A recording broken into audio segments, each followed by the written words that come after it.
he has a conference in DC, environmental. He's the chairman of the environment committee. So he go to the conference.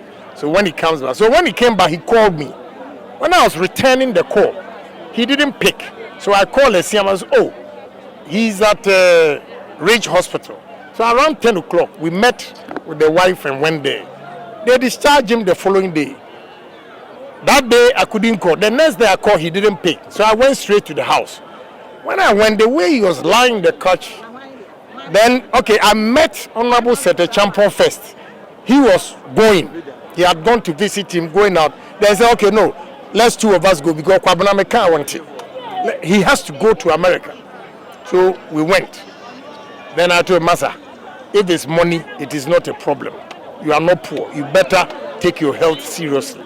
So I gave him examples of my experience in Kolebu and 37 and everything. But he has a very good friends who are medical doctors here. So he was sure. So we left it. All I heard was that he was going to do the surgery on Saturday. Then we said, no, we will not agree. And we thought Boachi was the problem. So we were going to do a luta. He's our senior brother. We go, whatever he says, we say he brushes it off. Then he said he was leaving it to Kwabena because he is not in the medical field. Kwabena himself is in the medical field, so he was responding to it. But when he saw the results, the last results, then he said no. He convinced himself that he would go. And we thought, oh, this is something that he was going to come back in it. So I was there. I was in US myself, monitoring the thing. I was in Jersey and they were in Connecticut. The daughter and the wife came to me on Monday.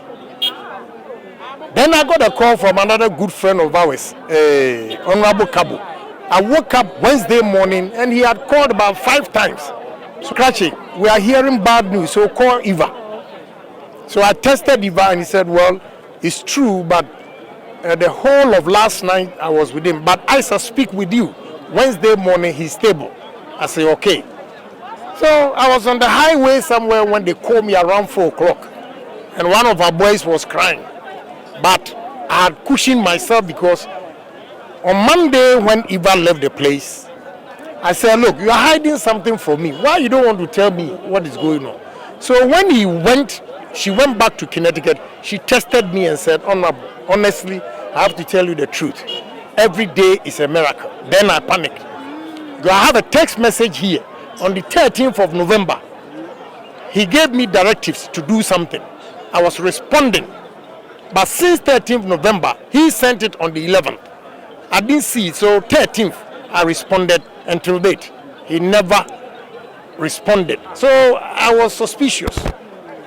That is why I forced the wife, and she told me, she texted me and said, Honorable, every day is a miracle.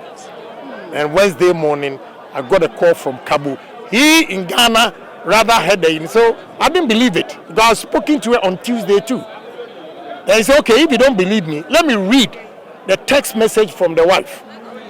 So he read the message to me, then I quickly tested the woman again and said, oh, it's true. Last night it was critical, but this morning, Wednesday morning, is stable.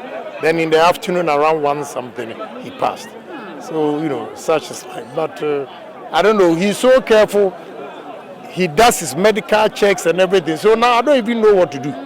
Whether to do medical checkup, whether to exercise, we don't know. I think when your time is up, you know, you can't do anything about it. Now I'm not crying. I've cried for about 2 days, especially when I see the woman I know, you know, but I've come to terms with it.